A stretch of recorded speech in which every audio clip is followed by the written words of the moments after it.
Hi hello வணக்கம். இன்னைக்கு நம்ம பார்க்க போகிறது ஜெர்மனியின் கிராம்லாவில் உள்ள ராக்கோட்ஸ்ப்ரூக். இது பாதி இயற்கையும் மீதி செயற்கையும் சேர்ந்து உருவான ஒரு பாலம். ஜெர்மனியில் உள்ள கிராம்லவுர் பூங்காவில் இந்த பாலம் உள்ளது. 1860ஆம் ஆண்டு இயற்கையாக அமைந்த பாறையின் மீது கற்களால் ஆன ஒரு இணைப்பு பாலம் ஏற்படுத்தப்பட்டது. பயன்பாட்டை விட அழகுக்காகவே கட்டப்பட்டது. தொலைவில் இருந்து பார்த்தால் பாலத்தின் அடியில் ஓடும் நீரில் பாலம் பிரதிபலிக்கும். அது ஒரு முழுமையான வட்டமாக தெரிவது மனதை மயக்கும்.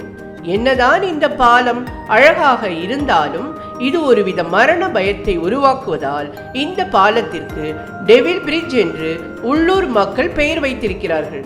ஜெர்மனியின் பல பகுதிகளில் இத்தகைய பாலங்களை அமைத்திருக்கிறார்கள்.